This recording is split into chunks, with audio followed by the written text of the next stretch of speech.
ಮುಂದಿನ ಭಾಗದಾಗಿ ಸಮಗ್ರ ಜೀವನ ಶೈಲಿಯಲ್ಲಿ ಇವತ್ತಿನ ಕಾರ್ಯಕ್ರಮದಲ್ಲಿ ನಮ್ಮ ಮೂಲಭೂತ ಅಂಶಗಳು ಈಗಾಗಲೇ ನಿನ್ನೆ ತಿಳ್ಕೊಂಡಿದ್ವಿ.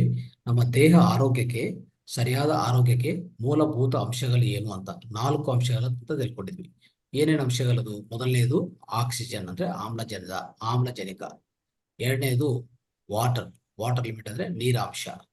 ಮೂರನೇದು ನಮ್ಮ ಒಳ್ಳೆ ನಿದ್ದೆ.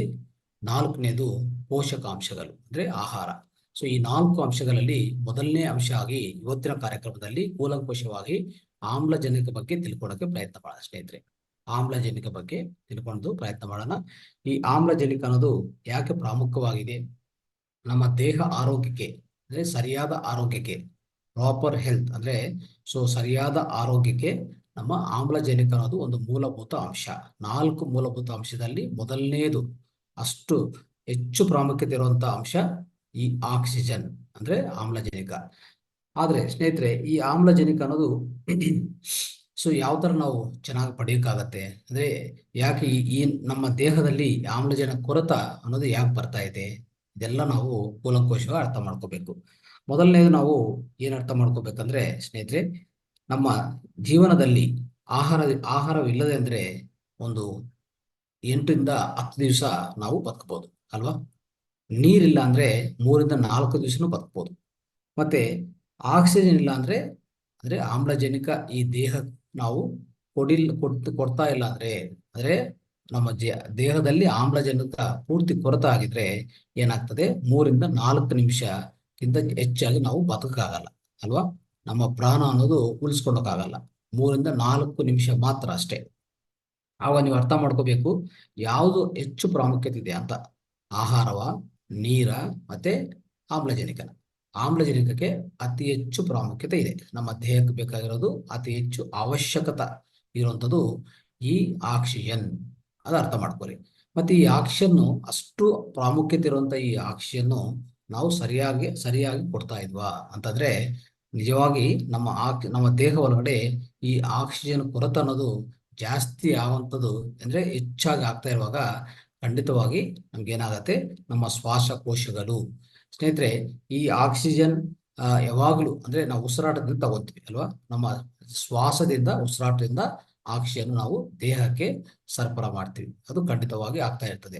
ಆದ್ರೆ ಈ ಯಾವಾಗ ಅಂದ್ರೆ ಈ ಉಸಿರಾಟ ತಗೊಂತೀವೋ, ಉಸಿರಾಟವನ್ನು ನಿರ್ವಹಿಸೋದು ಯಾವುದು ಅಂದ್ರೆ ನಮ್ಮ ದೇಹದಲ್ಲಿ ಶ್ವಾಸಕೋಶಗಳು, ಲಂಗ್ಸ್ ಅಂತ ಕರಿತೀವಿ ಅಲ್ವಾ? ಶ್ವಾಸಕೋಶಗಳು ಲಂಗ್ಸ್ ಅಂತ.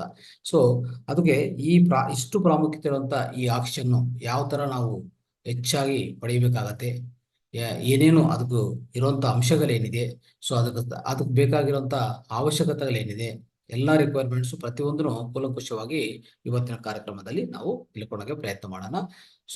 ಹೆಚ್ಚು ಆಕ್ಸಿಜನ್ ನಮ್ಮ ದೇಹಕ್ಕಿದ್ರೆ ನಾವು ಆರೋಗ್ಯವಂತವಾಗಿ ಯಾವಾಗಲೂ ಇರ್ತೀವಿ. ಅಂದ್ರೆ ನಮ್ಮ ಜೀವಕೋಶಗಳಿಗೆ ಬೇಕಾಗಿರುವಂತ ಈ ಆಕ್ಸಿಜನ್ ಅಂದ್ರೆ ಈ ಶ್ವಾಸದಿಂದ ತಗುವಂತ ಈ ಆಕ್ಸಿಜನ್ అనేది ಪ್ರತಿ ಜೀವಕೋಶಕ್ಕೆ ನಾವು ಕೊಡ್ತಾ ಇರ್ಬೇಕು. ಜೀವಕೋಶಕ್ಕೆ ಯಾವಾಗ ಆಕ್ಸಿಜನ್ ಸರಿಯಾಗಿ ಕೊಡ್ತಾ ಇಲ್ಲ ಅಂದ್ರೆ, ಆಮ್ಲಜನಕ ಸರಿಯಾಗಿ ಕೊಡ್ತಾ ಇಲ್ಲ ಅಂದ್ರೆ ಜೀವಕೋಶ ಸತ್ತು ಹೋಗ್ತದೆ. ಅದು ಅರ್ಥ ಮಾಡ್ಕೊಳ್ಳಿ. ಅದಕ್ಕೋಸ್ಕರ ಈ ಪ್ರಾಮುಖ್ಯತೆ ಇರುವಂತ ಈ ಅಂಶದ ಬಗ್ಗೆ ಪೂರ್ತಿ ಕೂಲಂಕುಷವಾಗಿ ನಾವು PPT ಮುಖಾಂತರ ಹೆಚ್ಚು ಅಂಶಗಳನ್ನ ತಿಳ್ಕೊಳ್ಳೋಕೆ ಇವತ್ತಿನ ಪ್ರಯತ್ನ ಮಾಡೋಣ.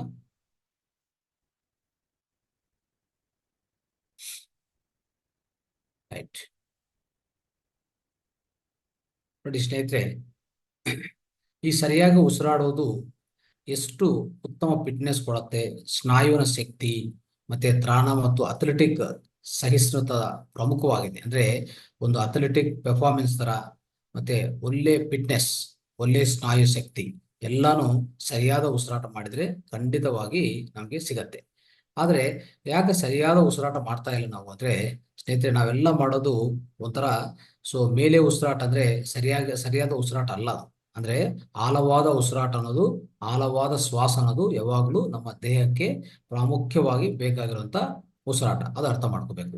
ನಮ್ಮ ಆಮ್ಲಜನಕವು ದೇಹಕ್ಕೆ ಎಷ್ಟು ಅವಶ್ಯಕತೆ ಅಂದ್ರೆ ಈಗಾಗಲೇ ನಾನು ಹೇಳಿದ್ದೀನಿ, ಅಷ್ಟು ಅವಶ್ಯಕತೆ ಇರುವಂತದ್ದು ನೀರಿಗಿಂತ, ಆಹಾರಕ್ಕಿಂತ ಹೆಚ್ಚಾಗಿ ಅವಶ್ಯಕತೆ ಇರೋದು ಒಂದು ಆಮ್ಲಜನಕ ಮಾತ್ರ.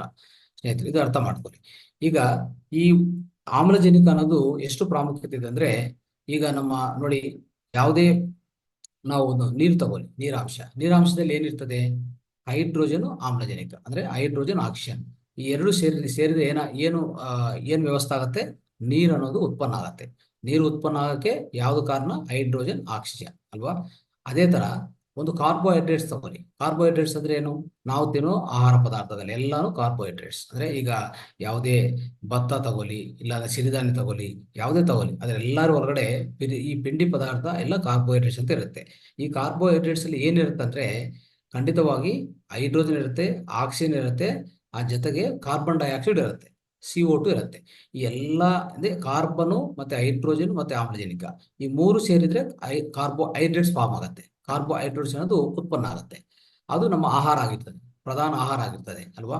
ಅದೇ ತರ ಪ್ರೋಟೀನ್ಸ್ ನೋಡಿ, ನಮ್ಮ ದೇಹಕ್ಕೆ ನಮ್ಮ ಸ್ನಾಯುಗಳು ಎಲ್ಲ ನಿರ್ಮಿತವಾಗಬೇಕಂದ್ರೆ ಏನ್ ಬೇಕು? ನಮಗೆ ದೇಹಕ್ಕೆ ಪ್ರೋಟೀನ್ ಬೇಕು. ಮತ್ತೆ ಪ್ರೋಟೀನ್ ಯಾವ ಅಂಶಗಳಿಂದ ನಿರ್ಮಿತವಾಗತ್ತೆ?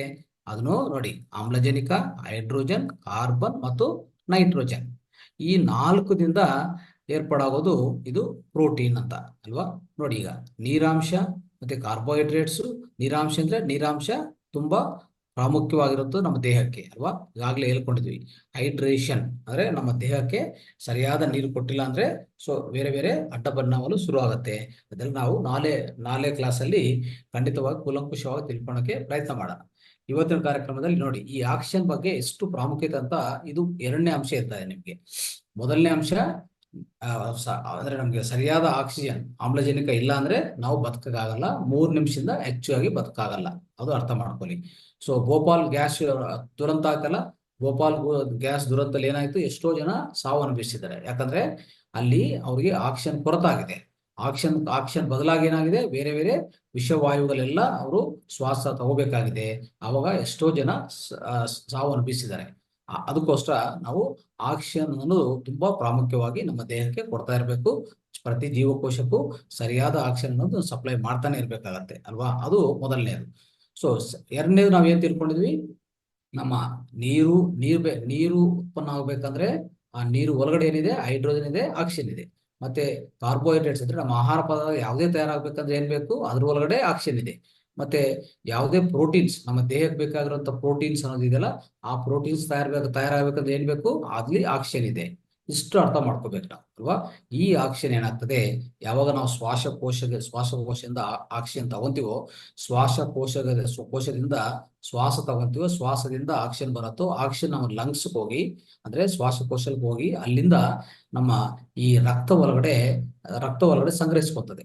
ಆ ರಕ್ತ ಒಳಗಡೆ ಸಂಗ್ರಹಿಸಿಕೊಂಡು ಈ ಆಕ್ಸಿಜನ್ ಏನಾಗ್ತದೆ? ಪ್ರತಿ ಜೀವಕೋಶಕ್ಕೆ ಸೇರುತ್ತೆ ಸ್ನೇಹಿತರೆ. ಈ ತರ ನಮ್ಮ ಜೀವಕೋಶಗಳು ಎಲ್ಲಾನು ಆಕ್ಸಿಜನ್ ಅನ್ನೋದು ಯಾವಾಗಲೂ ಸಪ್ಲೈ ಆಗ್ತಾನೆ ಇರ್ತದೆ, ಅದು ಅರ್ಥ ಮಾಡ್ಕೊಳ್ಳಿ. ಈ ತರ ನೋಡಿದ್ರೆ ಸ್ನೇಹಿತರೆ, ಖಂಡಿತವಾಗಿ ನಾವು ಹುಟ್ಟಿದ ಕ್ಷಣದಿಂದ ಈ ಶ್ವಾಸಕೋಶಗಳು ಯಾವಾಗ್ಲೂ ಕೆಲಸ ಮಾಡ್ತಾನೆ ಇರ್ತದೆ, ಯಾವಾಗ ಅದು ನಿಲ್ಲಿಸಲ್ಲ, ಅದು ಅರ್ಥ ಮಾಡ್ಕೊಳ್ಳಿ. ಆದ್ರೆ ಶ್ವಾಸಕೋಶಗಳು ಶುದ್ಧ ಅಂದ್ರೆ ತಾಜಾ ಆಮ್ಲಜನಕವನ್ನು ತೆಗೆದುಕೊಳ್ಳೋದು ಮತ್ತು ಈ ಕಾರ್ಬನ್ ಡೈಆಕ್ಸೈಡ್ ಬಿಡುಗಡೋದು. ಏನು ಈ ಶ್ವಾಸಕೋಶಗಳ ಕೆಲಸ ನಮ್ಮ ದೇಹದಲ್ಲಿ ಅಂದ್ರೆ, ಈ ಆಮ್ಲಜನಕ ಅಂದ್ರೆ ಶ್ವಾಸ ತಗೊಂಡು ಆಕ್ಸಿಜನ್ ಅದು ಹೊರಗಡೆಯಿಂದ ಸಂಗ್ರಹಿಸಿಕೊಂಡು ಕಾರ್ಬನ್ ಡೈಆಕ್ಸೈಡ್ ಬಿಡ್ತಾ ಇರ್ತದೆ. ಅದೇ ಶ್ವಾಸಕೋಶದ ಕೆಲಸ ನಮ್ಮ ದೇಹದಲ್ಲಿ ಅಲ್ವಾ? ಅವಾಗ ನಾವು ಯಾವಾಗ ಉಸಿರಾಟ ಅನ್ನೋದು ಆಳವಾಗಿ ಮಾಡ್ತೀವೋ ಏನಾಗ್ತದೆ? ಹೆಚ್ಚು ಆಕ್ಸಿಜನ್ ನಮ್ಮ ದೇಹ ಒಳಗಡೆ ಬರುತ್ತೆ. ಅವಾಗ ವಿವಿಧ ಭಾಗಗಳಿಗೂ, ವಿವಿಧ ಕೋಶಗಳಿಗೂ, ಜೀವಕೋಶಗಳಿಗೂ ಸಪ್ಲೈ ಆಗುತ್ತೆ. ಅಂದ್ರೆ ನಾವು ಉಸಿರಾಟ ಅನ್ನೋದು ಯಾವಾಗಲೂ ಉಸಿರಾಟ ಏನ್ ಮಾಡ್ತಾ ಇದ್ವಿ? ನಾವು ಆಳವಾದ ಉಸಿರಾಟ ಮಾಡ್ತಾ ಇಲ್ಲ, ಅದಕ್ಕೂ ಸಮಯ ಕೊಡ್ತಾ ಇಲ್ಲ. ಯಾಕಂದ್ರೆ ಯಾವಾಗ್ಲೂ ನಾವು ಒಂಥರ ಒತ್ತಡದಲ್ಲಿ ಜೀವನ ಮಾಡ್ತಾ ಇದೀವಿ. ಈ ಒತ್ತಡದಲ್ಲಿ ಜೀವನ ಮಾಡುವಾಗ ಏನಾಗುತ್ತೆ ಸ್ನೇಹಿತರೆ? ಖಂಡಿತವಾಗಿ ಆಳವಾದ ಉಸಿರಾಟ ಮಾಡೋಕೆ ಸಾಧ್ಯವಾಗ್ತಾ ಇಲ್ಲ ಅಲ್ವಾ? ಆಳವಾದ ಉಸಿರಾಟ ಅಂದ್ರೆ ಏನು? ನಮ್ಮ ಶ್ವಾಸಕೋಶಗಳು ಪೂರ್ತಿ ಅದು ಈ ಶ್ವಾಸದಿಂದ, ಈ ಆಮ್ಲಜನಕದಿಂದ ಏನ್ ಬೇಕು? ಪೂರ್ತಿ ಫಿಲಪ್ ಮಾಡ್ತಾ ಹೋಗ್ಬೇಕು. ಅಂದ್ರೆ ಪೂರ್ತಿ ನಮ್ಮ ಶ್ವಾಸಕೋಶಕ್ಕೆ ಎಷ್ಟು ಸಾಮರ್ಥ್ಯ ಇರುತ್ತೋ ಆ ಸಾಮರ್ಥ್ಯವನ್ನು ನಾವು ಪೂರ್ತಿ ಉಪಯೋಗಿಸ್ಕೋಬೇಕು. ಆ ಸಾಮರ್ಥ್ಯವನ್ನು ಪೂರ್ತಿ ಉಪಯೋಗಿಸ್ಕೊಳಕ್ ಸಾಧ್ಯವಾಗ್ತಾ ಇದೆ ಅಂದ್ರೆ ಖಂಡಿತವಾಗಿ ಸಾಧ್ಯವಾಗ್ತಾ ಇಲ್ಲ. ಎಷ್ಟು? ಒಂದು ಶ್ವಾಸಕೋಶಕ್ಕೆ ಸಾಮರ್ಥ್ಯ ಇರೋದಂದ್ರೆ 3000 cc ಅಂದ್ರೆ 3000 cc ಅಂದ್ರೆ ಕ್ಯೂಬಿಕ್ ಸೆಂಟಿಮೀಟರ್. ಅಷ್ಟು ಗಾಳಿನು ಅಷ್ಟು ಆಮ್ಲಜನಕ ಅಷ್ಟು ಗಾಳಿ ಅನ್ನೋದು ಅಷ್ಟು ಶ್ವಾಸವನ್ನು ಅದು ಬಂಧಿಸ್ತದೆ. ಅಂದ್ರೆ ಅಷ್ಟು ಕೆಪಾಸಿಟಿ, ಅಷ್ಟು ಸಾಮರ್ಥ್ಯ ಇದೆ. ಮತ್ತೆ ಅಷ್ಟು ಸಾಮರ್ಥ್ಯವನ್ನು ನಾವು ಉಪಯೋಗಿಸ್ಕೊಂತೀವಿ ಅಂದ್ರೆ ಖಂಡಿತವಾಗಿ ಉಪಯೋಗಿಸ್ತಾ ಇಲ್ಲ. ಅದಕ್ಕೋಸ್ಕರ ನಮಗೂ ಶ್ವಾಸಕೋಶದ ಸಂಬಂಧಿತ ಎಲ್ಲಾ ವ್ಯಾಧಿಗಳು, ಅದೊಂದೇ ಅಲ್ಲ ಸ್ನೇಹಿತರೆ, ಶ್ವಾಸಕೋಶ ಅನ್ನೋದು ನಾವು ನಿಜವಾಗ ಅರ್ಥ ಮಾಡ್ಕೊಂಡ್ರೆ ಈ ಶ್ವಾಸಕೋಶಗಳಿಗೂ ಮತ್ತೆ ನಮ್ಮ ಚರ್ಮಕ್ಕೆ ನೇರ ಸಂಬಂಧ ಇದೆ. ಹೇಳ್ಬೇಕಂದ್ರೆ ಚರ್ಮ ನಿಯಂತ್ರಿಸೋದೇ ಈ ಶ್ವಾಸಕೋಶಗಳು, ಅರ್ಥ ಮಾಡ್ಕೊಳ್ಳಿ. ಆಗ ನಾವು ಏನ್ ಅರ್ಥ ಮಾಡ್ಕೋಬೇಕಂದ್ರೆ ಯಾವುದೇ ಚರ್ಮಕ್ಕೆ ಸಂಬಂಧ ವ್ಯಾಧಿ ಬಂದಂದ್ರೆ ಅರ್ಥ ಏನಂದ್ರೆ ಈ ಶ್ವಾಸಕೋಶಗಳು ಸ್ವಲ್ಪ ಏನಾಗಿದೆ, ಅದು ವೀಕ್ ಆಗಿದೆ, ಅಂದ್ರೆ ಬಲಹೀನವಾಗಿದೆ ಅಂತ ಅರ್ಥ. ಆ ಶ್ವಾಸಕೋಶಗಳಿಗಿರುವಂತ ಶಕ್ತಿ ಈಗಾಗಲೇ ಬಲಹೀನ ಆಗಿದೆ. ಅದಕ್ಕೋಸ್ಕರ ಈ ಚರ್ಮಕ್ಕೆ ಸಂಬಂಧ ಎಲ್ಲಾ ವ್ಯಾಧಿಗಳು ಬರ್ತಾ ಇರ್ತದೆ. ಇದು ಅರ್ಥ ಮಾಡ್ಕೊಳ್ಳಿ. ಅದಕ್ಕೋಸ್ಕರ ನಾವು ಯಾವುದೇ ಶ್ವಾಸ ತಗೊಂಡ್ರೆ ಸ್ನೇಹಿತರೆ, ಆಳವಾದ ಈ ಶ್ವಾಸ ತಗೊಳ್ಳೋದು ತುಂಬಾ ಉತ್ತಮ. ಆದ್ರೆ ಸಾಧ್ಯವಾಗ್ತಾ ಇಲ್ಲ. ಇಡೀ ಇತ್ತೀಚಿನ ಕಾಲದಲ್ಲಿ ಎಷ್ಟೋ ಮಾನಸಿಕ ಒತ್ತಡ ಅನುಭವಿಸ್ತಾ ಇದೆ. ಯಾವಾಗ್ಲೂ ನಮ್ಮ ಮೈಂಡ್ ಏನ್ ಮಾಡುತ್ತೆ, ಮೈಂಡ್ ಅನ್ನೋದು ಪೂರ್ತಿ ನಮ್ಮ ಮನೋಮಯ ಕೋಶ ಮೈಂಡ್ ಏನ್ ಮಾಡ್ತದೆ, ಆಚೆ ಕಡೆ ಯಾವುದೇ ಆಚೆ ಕಡೆ ವಸ್ತು ಬಗ್ಗೆ, ವಿಷಯಗಳ ಬಗ್ಗೆ, ಎಲ್ಲಾದ್ರ ಬಗ್ಗೆ ಯೋಚನೆ ಮಾಡ್ತಾ ಇದ್ಬಿಟ್ಟು ನಮ್ಮ ಶ್ವಾಸದ ಅಂದ್ರೆ ನಮ್ಮ ಮೇಲೆ ನಮ್ಗೆ ಆ ಅರಿವಿಲ್ಲ, ನಮ್ಮ ಮೇಲೆ ನಮ್ಗೆ ಗಮನ ಇಲ್ಲ, ಶ್ವಾಸದ ಮೇಲೆ ಪೂರ್ತಿ ಗಮನನೇ ಇಲ್ಲ. ಶ್ವಾಸದ ಮೇಲೆ ಯಾವ ತರ ಗಮನ ನಾವು ಇಟ್ಕೊಳ್ತಾ ಇಲ್ಲ. ಅವಾಗ ಗಮನ ಯಾವಾಗ ಕೊಡ್ತಾ ಇಲ್ಲ ಶ್ವಾಸಕ್ಕೆ, ಆ ಶ್ವಾಸ ಅನ್ನೋದು ಆಳವಾಗಿ ಇರಲ್ಲ. ಏನಿರ್ತದೆ, ಪೆರಿಫೆರಲ್ ಅಂದ್ರೆ ಸ್ವಲ್ಪ ಮೇಲೆ ಮೇಲೆ ಮಾತ್ರ ಶ್ವಾಸ, ಸ್ವಲ್ಪ ತಗೊಂಡೋದು ಬಿಡು, ಸ್ವಲ್ಪ ತಗೊಂಡೋದು ಬಿಡು, ಅಷ್ಟು ಮಾತ್ರ ಇರ್ತದೆ ಬಿಟ್ಟು ಪೂರ್ತಿ ಶ್ವಾಸನು ಸಂಗ್ರಹಿಸ್ಕೊಳ್ಳುವಂತ ಅವಕಾಶ ನಮ್ಮ ದೇಹಕ್ಕೆ ನಾವು ಕೊಡ್ತಾ ಇಲ್ಲ. ಅದಕ್ಕೆ ಕಾರಣ ಏನು? ಒತ್ತಡ, ಮಾನಸಿಕ ಒತ್ತಡ. ಅದು ಅರ್ಥ ಮಾಡ್ಕೋಬೇಕು ನಾವು. ನೋಡಿ ಸ್ನೇಹಿತರೆ, ಈ ಉಸಿರಾಟವನ್ನು ಮಾಡುವಾಗ ಖಂಡಿತವಾಗಿ ನಾನು ಈಗಾಗಲೇ ಹೇಳಿದ್ದೀನಿ, 3000 cc ಇರುವಂತ ಈ ಶ್ವಾಸಕೋಶದ ಕೆಪಾಸಿಟಿ ಸಾಮರ್ಥ್ಯವನ್ನು ನಾವು ಉಪಯೋಗಿಸ್ತಾ ಇಲ್ಲ. ಎಷ್ಟು ಉಪಯೋಗಿಸ್ತಾ ಇದೀವಿ? ಒಂದರಲ್ಲಿ 5ನೇ ಭಾಗ ಇಷ್ಟು ಮಾತ್ರ ನಾವು ಬಳಸ್ಕೊಂತಾ ಇದ್ವಿ. ಇದು ಅರ್ಥ ಮಾಡ್ಕೊಳ್ಳಿ. ಇದರಿಂದ ಏನಾಗ್ತದೆ, ನಮ್ಮ ದೇಹಕ್ಕೆ ಆಮ್ಲಜನಕ ಕೊರತೆ ಅನ್ನೋದು ಶುರು ಆಗುತ್ತೆ ಸ್ನೇಹಿತರೆ. ಪೂರ್ತಿ ಶ್ವಾಸಕೋಶ ಅನ್ನೋದು ಈ ಉಸಿರಾಟದಿಂದ ನಿಂತುಕೊಂಡಿದ್ರೆ, ಅಂದ್ರೆ ಪೂರ್ತಿ ನಿಂಚಿದ್ರೆ, ಅದರಲ್ಲಿ ಪೂರ್ತಿ ನಾವು ಫಿಲಪ್ ಮಾಡಿದ್ರೆ ಏನಾಗ್ತದೆ, ಅವಾಗ ನಮ್ಗೆ ದೇಹಕ್ಕೆ ಬೇಕಾಗಿರುವಂತ ಫುಲ್ ಆಕ್ಸಿಜನ್ ಅಂದ್ರೆ ಎಷ್ಟು ಬೇಕೋ ಅಷ್ಟು ಆಕ್ಸಿಜನ್ ನಮ್ಗೆ ದೇಹಕ್ಕೆ, ಜೀವಕೋಶಗಳಿಗೆ ಸಿಗತ್ತೆ. ಆವಾಗ ಆರೋಗ್ಯವಂತವಾಗಿ ನಮ್ಮ ದೇಹ ಅನ್ನೋದು ಯಾವಾಗ್ಲೂ ಇರುತ್ತೆ. ಅದು ನಾವು ಕೊಡ್ತಾ ಇಲ್ಲ, ಅದು ನಮ್ಗೆ ಸಾಧ್ಯವಾಗ್ತಾ ಇಲ್ಲ ಇತ್ತೀಚಿನ ಕಾಲದಲ್ಲಿ. ಈ ಆಳವಾದ ಉಸಿರಾಟವು ಆರೋಗ್ಯಕರಕ್ಕೆ ಜೀವನ ಶೈಲಿ ಆಗಿದೆ. ನಮ್ಮ ಮನಸ್ಸಿನ ನಿರಂತರ ಒತ್ತಡದಿಂದ ಏನಾಗ್ತದೆ, ಯಾವಾಗಲೂ ನಾವು ಆಳವಾದ ಉಸಿರಾಟ ಮಾಡಲ್ಲ. ಅದು ಅರ್ಥ ಮಾಡ್ತಾರೆ. ಈ ಆಳವಾದ ಉಸಿರಾಟವು ಎಲ್ಲಾ ಜೀವಕೋಶಗಳಿಗೆ ಈ ಆಮ್ಲಜನಕವನ್ನು ತಂದು ಕೊಡಕ್ಕೆ ಆಳವಾದ ಉಸಿರಾಟ ಬೇಕಾಗಿದೆ ಸ್ನೇಹಿತರೆ. ಮತ್ತೆ ಏನ್ ಮಾಡ್ಬೇಕು, ಈ ನಿಶ್ವಾಸ, ಇನ್ನೊಂದು ಆಳವಾದ ಉಚ್ಛ್ವಾಸ ಮಾಡಿದ್ರೆ ಏನಾಗ್ತದೆ, ಆಳವಾದ ಉಸಿರಾಟ ಮಾಡಿದ್ರೆ, ನಾವು ಆಳವಾದ ಉಸಿರಾಟ ತಗೊಂಡ್ರೆ ಒಳಗಡೆ ಏನಾಗ್ತದೆ, ಆಮ್ಲಜನಕವನ್ನು ಪ್ರತಿ ಜೀವಕೋಶಕ್ಕೆ ಸೇರಿಸಬಹುದು. ಅದು ಮೊದಲನೇದು. ನಾವು ಆಳವಾದ ನಿಶ್ವಾಸ ಮಾಡಿದ್ರೆ ಏನಾಗ್ತದೆ ಅಂದ್ರೆ, ಉಚ್ಛ್ವಾಸ ಆಯ್ತು, ನಿಶ್ವಾಸ ಅಂದ್ರೆ ಆಚೆ ಕಡೆ ಬಿಡೋದು. ಯಾವಾಗ ಆಳವಾದ ನಿಶ್ವಾಸ ಮಾಡಿರ್ತೀವೋ ಏನಾಗ್ತದೆ, ಒಳಗಡೆ ಇರುವಂತ ಎಲ್ಲಾ ಕಾರ್ಬನ್ ಡೈಆಕ್ಸೈಡ್ನು, ಎಲ್ಲಾ ಈ ವಿಷ ಪದಾರ್ಥಗಳು, ಟಾಕ್ಸಿನ್ಸ್ ಇರುತ್ತಲ್ಲ, ಆ ಟಾಕ್ಸಿನ್ಸ್ ಆಗ್ಬೋದು, ವಿಷಗಳಾಗ್ಬೋದು, ಪೂರ್ತಿ ನಾವು ತೆಗೆದಾಕ್ಬೋದು. ಅವಾಗ ನಮ್ಮ ದೇಹ ಅನ್ನೋದು ಸ್ವಚ್ಛಗೊಳಿಸ್ಕೊಂತದೆ, ಶ್ವಾಸಕೋಶಗಳು ಸ್ವಚ್ಛಗೊಳಿಸ್ಕೊಂತದೆ. ಸ್ನೇಹಿತರೆ, ಒಂದು ಅರ್ಥ ಮಾಡ್ಕೋಬೇಕಾಗಿರೋದು, ಯಾವುದೇ ಒಂದು ವಿಷ ಪದಾರ್ಥಗಳು, ಟಾಕ್ಸಿನ್ಸ್ ಪ್ರತಿ ಜೀವಕೋಶದಿಂದ ಉತ್ಪನ್ನ ಆಗ್ತಾ ಇರ್ತದೆ ಅಲ್ವಾ. ಆ ಜೀವಕೋಶಗಳಿಂದ ಯಾವುದೇ ವ್ಯರ್ಥ ಪದಾರ್ಥಗಳು, ಟಾಕ್ಸಿನ್ಸ್ ಉತ್ಪನ್ನ ಆಗಿದ್ರು ಅದನ್ನು ಸಹ ನಾವ್ ಏನ್ ಮಾಡ್ಬೋದು, ನಮ್ಮ ಶ್ವಾಸಕೋಶಗಳಿಂದ ಅದು ಸಂಗ್ರಹಿಸಿಕೊಂಡು ಅದು ನಮ್ಮ ಈ ಶ್ವಾಸ ರೂಪೇಣ ಅಂದ್ರೆ ನಿಶ್ವಾಸ ಮುಖಾಂತರ ನಾವು ಆಚೆ ಕಡೆ ತೆಗೆದಾಕ್ಬೋದು. ಆದ್ರೆ ಅವಕಾಶ ನಾವು ಕೊಡ್ತಾ ಇಲ್ಲ. ಯಾಕಂದ್ರೆ ದೇಹಕ್ಕೆ ಅವಕಾಶ ಕೊಡಕ್ಕೆ ಏನ್ ಬೇಕು, ನಮ್ಗೆ ಒಂದು ಆಳವಾದ ನಿಶ್ವಾಸ ಬೇಕು, ಆಳವಾದ ಉಚ್ಛ್ವಾಸ ಬೇಕು. ಅದು ಯಾವಾಗಲೂ ಸಾಧ್ಯವಾಗ್ತಾ ಇಲ್ಲ ಈ ಒತ್ತಡ ಪ್ರಪಂಚದಲ್ಲಿ ಅಂತ ನೀವು ಅರ್ಥ ಮಾಡ್ಕೊಳ್ಳಿ ಸ್ನೇಹಿತರೆ. ಯಾವಾಗ ಈ ತರ ಮಾಡ್ತಾ ಹೋಗ್ತೀವೋ, ನಾವು ಯಾವಾಗ್ಲೂ ಈ ಆಳವಾದ ನಿಶ್ವಾಸ ಮಾಡುತ್ತೀವೋ, ಖಂಡಿತವಾಗಿ ಏನಾಗ್ತದೆ ಗೊತ್ತಾ, ಯಾವಾಗ್ಲೂ ಒಂದು ಯೌವನ ಪಡಿತೀವಿ, ಮತ್ತೆ ವಿಶ್ರಾಂತಿ ಪಡಿತೀವಿ ಸ್ನೇಹಿತರೆ. ಅಂದ್ರೆ ಒಂದು ಒಳ್ಳೆ ಯವನ ತತ್ವ ನಮ್ಗೆ ಇರಬೇಕು ಅಂದ್ರೆ, ನಿಜವಾಗಿ ಹೇಳ್ಬೇಕಂದ್ರೆ ನಮ್ಮ ದೇಹದಲ್ಲಿ ಯವನಕ್ಕೆ ಅಂದ್ರೆ ಆಂಟಿ ಏಜಿಂಗ್ ಅಂತ ಕರಿತೀವಲ್ಲ, ಆಂಟಿ ಏಜಿಂಗ್ ಆಗ್ಬೋದು, ಸದಾ ಯವನವಾಗಿರುವಂತ ಇರೋದಕ್ಕೆ ಅಂದ್ರೆ ನಮ್ಮ ದೇಹನು ಆತರ ಇರಬೇಕು ಅಂತಂದ್ರೆ ಖಂಡಿತವಾಗಿ ಆಳವಾದ ಆಕ್ಸಿಜನ್ ನಾವು ಪ್ರತಿ ಜೀವಕೋಶಕ್ಕೂ ಸೇರಿಸಬೇಕು ಯಾವಾಗ್ಲೂ. ಅದು ಖಂಡಿತ ಅದಕ್ಕೂ ಗಮನ ಕೊಡಿ ದಯವಿಟ್ಟು. ಈಗ ಸಾಮಾನ್ಯವಾಗಿ ಈ ಶ್ವಾಸಕೋಶ ಸಂಬಂಧಿತ ರೋಗಗಳು ಯಾಕೆ ಬರುತ್ತೆ ಅಂತ ಅರ್ಥ ಮಾಡ್ಕೊಳ್ಳಿ. ಸಾಮಾನ್ಯವಾಗಿ ಶ್ವಾಸಕೋಶಗಳು ದೇಹದಲ್ಲಿ ಭಾವನೆಗಳನ್ನು ನಿಯಂತ್ರಿಸಿ ಸ್ನೇಹಿತರೆ. ಅಂದ್ರೆ ನಮ್ಮ ದೇಹದಲ್ಲಿ ಯಾವುದೇ ಎಮೋಷನ್ಸ್ ಅಂದ್ರೆ ಭಾವನೆಗಳು, ನಮ್ಮ ಈ ಮನೋಮಯ ಕೋಶದಲ್ಲಿ ಭಾವನೆಗಳು ಬರ್ತದಲ್ಲ, ಆ ಭಾವನೆಗಳು ಆ ಭಾವನೆಗಳನ್ನು ನಿಯಂತ್ರಿಸೋದೇ ಈ ಶ್ವಾಸಕೋಶಗಳು. ಯಾವಾಗ ಈ ಭಾವನೆಗಳು ಹೆಚ್ಚಾಗ್ತಾ ಇರ್ತದೋ ಅದರಿಂದ ಬರುವಂತ ಒತ್ತಡ ಇದೆಯಲ್ಲ, ಆ ಒತ್ತಡದಿಂದ ಮೊದಲನೇ ಮೊದಲನೇ ಅವಯವ ಯಾವುದು ಉಂಟಾಗ್ತದೆ, ಯಾವುದಕ್ಕೂ ಕೆಟ್ಟದಾಗ್ತದೆ ಅಂದ್ರೆ ಅದೇ ಮೊದಲನೇದು ಲಂಗ್ಸ್, ಅದೇ ಮೊದಲನೇದು ಶ್ವಾಸಕೋಶಗಳು. ಇದು ಅರ್ಥ ಮಾಡ್ಕೊಳ್ಳಿ. ಮತ್ತೆ ಇದರಿಂದ ಏನೇನು ಬರುತ್ತೆ, ಯಾವಾಗ ಈ ಹೆಚ್ಚು ಅಂದ್ರೆ ನೆಗೆಟಿವ್ ಎಮೋಷನ್ಸ್, ನಕಾರಾತ್ಮಕ ಭಾವನೆಗಳು ಅಂತ ಇಟ್ಕೊಳ್ಳಿ. ಈ ನಕಾರಾತ್ಮಕ ಭಾವನೆಗಳು ಹೆಚ್ಚಾಗ್ತಾ ಇದ್ರೆ ನಮ್ಮ ಮನಸ್ಸಲ್ಲಿ ಅದೆಲ್ಲ ಹೋಗಿ ಅದ್ರ ಪ್ರಭಾವ ಯಾವುದ್ರ ಮೇಲೆ ಅಂದ್ರೆ ನಕಾರಾತ್ಮಕ ಈ ಭಾವನೆಗಳಿಂದ ನಕಾರಾತ್ಮಕ ಪ್ರಭಾವ ಅನ್ನೋದು ಯಾವ್ದ ಮೇಲೆ ಬೀಳುತ್ತಂದ್ರೆ ಖಂಡಿತವಾಗಿ ನಮ್ಮ ಶ್ವಾಸಕೋಶಗಳು. ಇದು ಅರ್ಥ ಮಾಡ್ಕೊಳ್ಳಿ ಸ್ನೇಹಿತರೆ. ಅವಾಗ ಏನಾಗ್ತದೆ, ಶ್ವಾಸಕೋಶಗಳ ಆ ಶಕ್ತಿ ಅನ್ನೋದು ವಿಹೀನ ಆಗತ್ತೆ, ಬಲಹೀನವಾಗತ್ತೆ. ಯಾವಾಗ ಶ್ವಾಸಕೋಶಗಳ ಶಕ್ತಿ ವಿಹೀನ ಆಗತ್ತೋ, ವೀಕ್ ಆಗತ್ತೋ ಶ್ವಾಸಕೋಶಗಳು, ನಮ್ಮ ಈ ಲಂಗ್ಸ್ ಅನ್ನೋದು ಮೊದಲನೇದಾನು ಅದು ಏನಾಗ್ತದೆ ಸ್ನೇಹಿತರೆ, ಖಂಡಿತವಾಗಿ ನಿಮ್ಗೆ ಆಸ್ಮಾ ಬರೋದು, OCD ಬರೋದು, ಚರ್ಮ ಅಲರ್ಜಿಯನ್ನು ಸ್ಟಾರ್ಟ್ ಆಗುತ್ತೆ. ಯಾವುದೇ ಸ್ಕಿನ್ ಅಲರ್ಜಿ ನೋಡಿ, ಸೋರಿಯಾಸಿಸ್ ಅಂತ ಕರಿತೀವಿ, ಬೇರೆ ಬೇರೆ ಚರ್ಮ ಮೇಲೆ ಬರೆಯಂತ ಎಲ್ಲಾ ವ್ಯಾಧಿಗಳು ನೋಡ್ಕೊಳ್ಳಿ. ಪ್ರತಿ ವ್ಯಾಧಿಗೂ ಕಾರಣ ನಮ್ಮ ಲಂಗ್ಸ್ ವೀಕ್ ಇದೆ ಅಂತ ಅರ್ಥ. ಅಂದ್ರೆ ನಮ್ಮ ಲಂಗ್ಸ್ ಅಂದ್ರೆ ನಮ್ಮ ಶ್ವಾಸಕೋಶಗಳು ಈಗಾಗಲೇ ಬಲಹೀನವಾಗಿದೆ, ಶಕ್ತಿ ವಿಹೀನ ಆಗಿದೆ ಅಂತ ಅರ್ಥ ಮಾಡ್ಕೋಬೇಕು. ಅದಕ್ಕೋಸ್ಕರ ಅವಾಗ ಏನ್ ಮಾಡ್ಬೇಕು, ನಾವು ಆಳವಾದ ಉಸಿರಾಟವು ತಗೊಂಡಕ್ಕೆ ಪ್ರಯತ್ನ ಮಾಡಿ. ಅದು ತಗೊಂಡಕ್ಕೆ ಏನೇನು ಪ್ರಯತ್ನಗಳಿದೆ ಈಗಾಗಲೇ ನಾವು ಪ್ರತಿದಿನ ಮಾಡ್ತಾ ಇದೀವಿ. ಅದೆಲ್ಲ ಇನ್ನು ಸ್ವಲ್ಪ ಕೂಲಂಕಷವಾಗಿ ತಿಳ್ಕೊಳ್ಳೋಕೆ ಪ್ರಯತ್ನ ಮಾಡೋಣ. ಈ ಶ್ವಾಸಕೋಶದ ಒಟ್ಟು ಆಮ್ಲಜನಕ ಸಾಮರ್ಥ್ಯ ಈಗಾಗಲೇ ಹೇಳಿದೀನಿ 3000 cc ಸ್ನೇಹಿತರೆ. 3000 cc ಅಂದ್ರೆ ಕ್ಯೂಬಿಕ್ ಸೆಂಟಿಮೀಟರ್ ಅಲ್ವಾ. ಸೊ ಅದರಲ್ಲಿ ನಾವು ಎಷ್ಟು ಬಳಸ್ಕೊಂತೀವಿ ಗೊತ್ತಾ, ಅಂದ್ರೆ ಒಂದು 600 cc ಮಾತ್ರ ಬಳಸ್ಕೊಂತೀವಿ. ನೋಡಿ ಎಷ್ಟು ಆಶ್ಚರ್ಯಕರ ವಿಷಯ ಇದು. ಅಷ್ಟು ಮಾತ್ರ ಬಳಸ್ಕೊಂತೀವಿ ಅಂದ್ರೆ ನೀವು ಅರ್ಥ ಮಾಡ್ಕೋಬಹುದು, ಯಾವಾಗ್ಲೂ ನಾವು ಈ ಶ್ವಾಸಕೋಶದ ಪೂರ್ತಿ ಸಾಮರ್ಥ್ಯವನ್ನು ನಾವು ಯಾವಾಗ್ಲೂ ಬಳಸ್ತಾನೆ ಇಲ್ಲ ಅಂತ ಅರ್ಥ ಅಲ್ವಾ. ಅದು ಶ್ವಾಸಕೋಶ ಪೂರ್ತಿ ಅದು ಪೂರ್ಣ ಸಾಮರ್ಥ್ಯವನ್ನು ನಾವು ಬಳಸ್ಕೋಬೇಕಂದ್ರೆ ಏನ್ ಮಾಡ್ಬೇಕು, ನಾವು ಪ್ರಾಣಾಯಾಮ ತಂತ್ರಗಳು ಮಾಡಿ, ಅಂದ್ರೆ ಪ್ರಾಣಾಯಾಮ ಟೆಕ್ನಿಕ್ಸ್ ನೀವು ಅಳವಡಿಸ್ಕೊಳ್ಳಿ. ಈಗಾಗಲೇ ಮಾಡ್ತಾ ಇದ್ವಲ್ಲ, ಭಸ್ತ್ರಿಕಾ ಪ್ರಾಣಾಯಾಮ, ಭ್ರಮರಿ ಪ್ರಾಣಾಯಾಮ, ಕಪಾಲಭಾತಿ, ಮತ್ತೆ ಈ ಅನುಲೋಮ ವಿಲೋಮ, ಇಷ್ಟೆಲ್ಲ ಮಾಡ್ತಾ ಬಂದಿದ್ದೀವಿ ಅಲ್ವಾ. ಅಂತರ್ಮುಖ ಪ್ರಾಣಾಯಾಮ, ಏನೇ ಈ ಪ್ರಾಣಾಯಾಮ ಪ್ರಕ್ರಿಯೆ ಮಾಡ್ತಾ ಹೋದ್ರೆ ಈ ಆಳವಾದ ಉಚ್ಛ್ವಾಸ ನಿಶ್ವಾಸಗಳು ಖಂಡಿತವಾಗಿ ನಿಮಗೆ ಸಿಗತ್ತೆ. ಅವಾಗ ಏನಾಗ್ತದೆ, ಪೂರ್ತಿ ಸಾಮರ್ಥ್ಯ ಅಂದ್ರೆ ನಿಮ್ಮ ಲಂಗ್ಸ್ ಪೂರ್ತಿ ಇರುವಂತ ಸಾಮರ್ಥ್ಯ ನೀವು ಬಳಸ್ಕೊಳಕಾಗತ್ತೆ. ಅವಾಗ ಎಲ್ಲಾ ಜೀವಕೋಶಗಳಿಗೂ ಸರಿಯಾದ ಈ ಆಕ್ಸಿಜನ್ ಸಿಗತ್ತೆ. ಎಲ್ಲಾ ಜೀವಕೋಶಗಳಿಂದ ಉತ್ಪನ್ನ ಆಗಿರುವಂತಹ ವಿಷ ಪದಾರ್ಥಗಳನ್ನು ನಮ್ಮ ನಿಶ್ವಾಸದಿಂದ ಆಚೆ ಕಡೆ ಹೋಗಕ್ಕೆ ಪೂರ್ತಿ ಅವಕಾಶ ಸಿಗತ್ತೆ. ಇಲ್ಲ ಅಂದ್ರೆ ಏನಾಗ್ತದೆ, ಆ ವಿಷಯ ಪದಾರ್ಥಗಳು ಹಾಗೆ ಇರ್ತದೆ, ಅಂದ್ರೆ ದೇಹದಲ್ಲಿ ಹಾಗೆ ಸಂಗ್ರಹಿಸ್ಕೊಂತದೆ. ಅದರಿಂದ ಬೇರೆ ಬೇರೆ ಅಡ್ಡ ಪರಿಣಾಮಗಳು ಖಂಡಿತವಾಗಿ ಶುರು ಆಗುತ್ತೆ ಸ್ನೇಹಿತರೆ. ಅದು ಅರ್ಥ ಮಾಡ್ಕೊಳ್ಳಿ.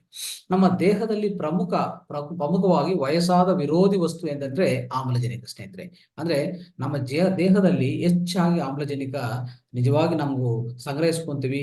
ಯಾವಾಗ್ಲೂ ನಮ್ಮ ಆಮ್ಲಜನಕ ಚೆನ್ನಾಗಿರ್ತದೆ ದೇಹದಲ್ಲಿ. ಅಂದ್ರೆ ನಿಮ್ಮ ದೇಹ ಅನ್ನೋದು ಏಜ್ ಆಗಲ್ಲ, ಅಂದ್ರೆ ಅದು ಏಜ್ಗೆ ಅಂದ್ರೆ ಈ ವಯಸ್ಸಾಗದಂತ ಅದಕ್ಕೂ ನಿರೋಧಕ್ಕಾಗಿ ಕೆಲಸ ಮಾಡ್ತಾ ಹೋಗ್ತದೆ.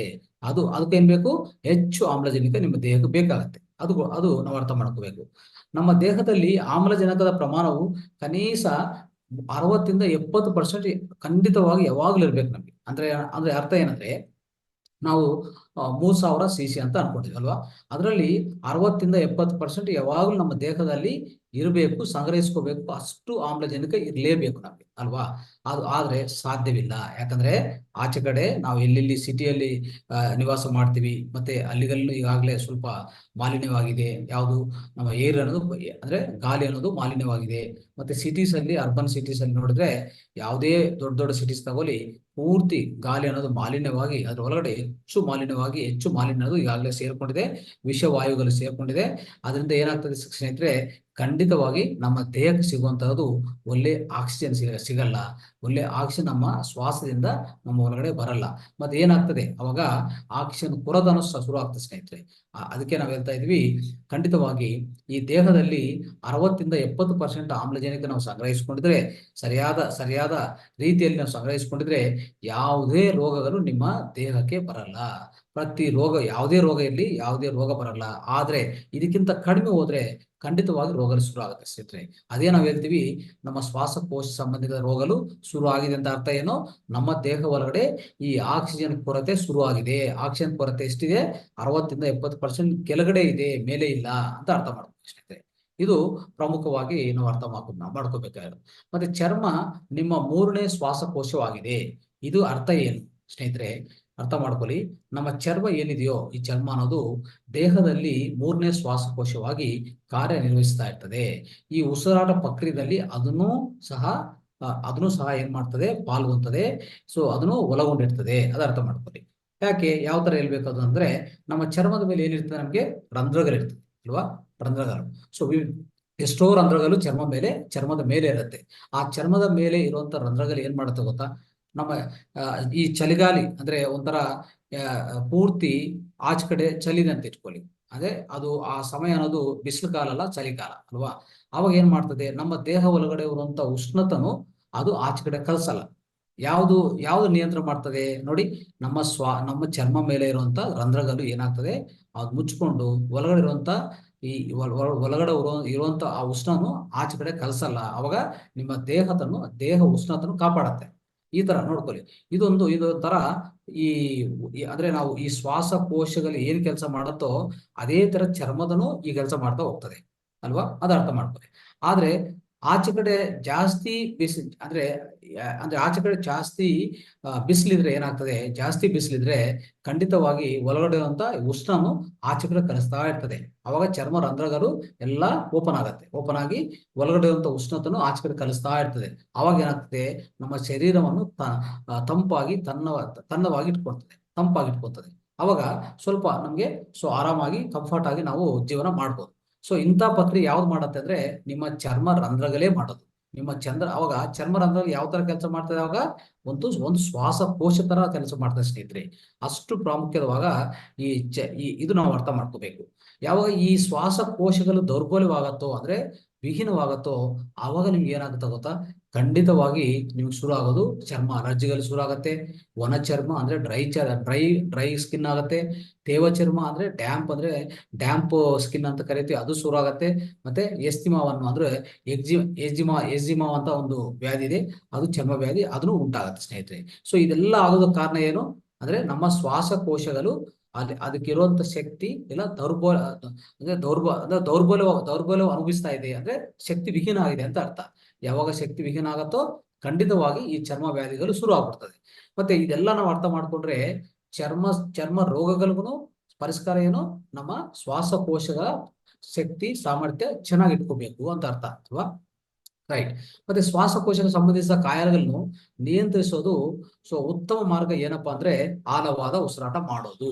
ಅಂದ್ರೆ ಆ ಅಭ್ಯಾಸಗಳನ್ನು ಮಾಡೋದು. ಅದೇ ಯಾವ್ದು ಅಭ್ಯಾಸಗಳವು? ಪ್ರಾಣಾಯಾಮ ಅನ್ನೋದು ಅನುಸರಿಸೋದು ಅಂತ ಅರ್ಥ ಮಾಡ್ಕೊಳ್ಳಿ.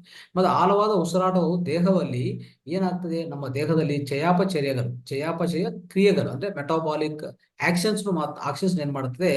ಅದನ್ನು ಆ ಪ್ರಮಾಣವನ್ನು ಹೆಚ್ಚಿಸ್ತಾ ಇರ್ತದೆ. ಸೊ ಅವಾಗ ಏನಾಗ್ತದೆ? ನಿಮ್ಮ ಮನಸ್ಸು ಸ್ಪಷ್ಟವಾಗಿರುತ್ತೆ. ಮತ್ತೆ ಏನಾಗ್ತದೆ? ಮನಸ್ಸುನು ಏಕಾಗ್ರತೆ ಕೇಂದ್ರೀಕರಿಸುವಂತ ಶಕ್ತಿ ನಿಮ್ಗೆ ಯಾವಾಗ್ಲೂ ಇರುತ್ತೆ. ಯಾವ ತರ ಬರುತ್ತೆ ಅದು? ನಮ್ಮ ದೇಹ ಒಳಗಡೆ ಚಯಾಪಚಯ ಕ್ರಿಯೆಗಳಿದೆಯಲ್ಲ, ಮೆಟಾಬಾಲಿಕ್ ಆಕ್ಷನ್ಸ್ ಇದೆಯಲ್ಲ, ಅದನ್ನೆಲ್ಲಾನು ಸಕ್ರಿಯಗೊಳಿಸ್ಕೋಬೇಕಂದ್ರೆ ಖಂಡಿತವಾಗಿ ನಿಮ್ಗೆ ಆಳವಾದ ಉಸಿರಾಟ ಬೇಕು.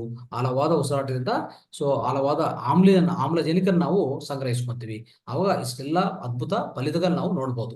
ಇದಕ್ಕೆಲ್ಲ ಬೇಕಾಗಿರೋದು ಆಳವಾದ ಉಸಿರಾಟ ಅನುಭವಿಸ್ಬೇಕಂದ್ರೆ ಏನ್ ಮಾಡ್ಬೇಕು? ಪ್ರಾಣಾಯಾಮ ಪ್ರಕ್ರಿಯೆಗಳನ್ನು ನಾವು ಅಳವಡಿಸ್ಕೋಬೇಕು. ಇನ್ನು ಬೇರೆ ಮಾರ್ಗ ನಮ್ಗೆ ಕಾಣಿಸ್ತಾ ಇಲ್ಲ ಸ್ನೇಹಿತರೆ, ಅರ್ಥ ಮಾಡ್ಕೊಳ್ಳಿ. ಆದ್ರೆ ಈಗ ಸ್ವಲ್ಪ ತೀರ್ಮಾನಗಳನ್ನು ನಾನು ನಿಮ್ಗೆ ಹೇಳಕ್ಕೆ ಪ್ರಯತ್ನ ಮಾಡ್ತೇನೆ. ಮೊದಲನೇದು ಏನ್ ಮಾಡ್ಬೇಕಂದ್ರೆ, ನಾವು ಧ್ಯಾನ ಮಾಡೋ ಮೊದಲು ಪ್ರತಿ ದಿನ ಕನಿಷ್ಠ 20 ನಿಮಿಷ ಕಾಲ ಏನ್ ಮಾಡೋದು? 20 ನಿಮಿಷ ಕಾಲ ಪ್ರಾಣಾಯಾಮ ತಂತ್ರಗಳನ್ನು ಅಭ್ಯಾಸ ಮಾಡಿ. ಇದು ಆಳವಾದ ಉಸಿರಾಟವನ್ನು ಒದಗಿಸ್ತದೆ ಮತ್ತು ದೇಹದ ಜೀವಕೋಶಗಳಿಗೆ ಸಾಕಷ್ಟು ಆಮ್ಲಜನಕವನ್ನು ಪಡೆಯುತ್ತದೆ ಸ್ನೇಹಿತರೆ. ಇದು ಅರ್ಥ ಮಾಡ್ಕೊಳ್ಳಿ. ಇದು ಮೊದಲನೇದು. ಇದೊಂದು ನಿಯಮ ನೀವು ಪಾಲನೆ ಮಾಡಿ, ಪ್ರತಿ ದಿವಸ ಪಾಲನೆ ಮಾಡಿ. ಯಾವಾಗ್ಲೂ ಧ್ಯಾನ ಮಾಡ್ತಿರಲ್ಲ, ಅದಕ್ಕೆ ಮುಂಚೆ ಈ ತರ 20 ನಿಮಿಷ ಕಾಲ ಯಾವುದೇ ಒಂದು ಪ್ರಾಣಾಯಾಮ ಪ್ರಕ್ರಿಯೆ, ಈಗಾಗಲೇ 4 ಪ್ರಾಣಾಯಾಮ ಪ್ರಕ್ರಿಯೆ ಹೇಳ್ಕೊತಾ ಬಂದಿದ್ವಿ. ವಿವಿಧ ಕ್ಲಾಸಸ್ ಅಲ್ಲಿ ನಾವು ತಿಳ್ಕೊಂತ ಬಂದಿದ್ವಿ, ಮತ್ತೆ ಪ್ರಾಕ್ಟೀಸು ಮಾಡಿದ್ವಿ. ದಯವಿಟ್ಟು ಇದು ಪಾಲನೆ ಮಾಡಿ. ಮೊದಲನೇದು ಇದು ಖಂಡಿತವಾಗಿ ಪ್ರತಿಯೊಬ್ಬರು ಕಡ್ಡಾಯವಾಗಿ ಪ್ಲಾನ್ ಮಾಡಿ.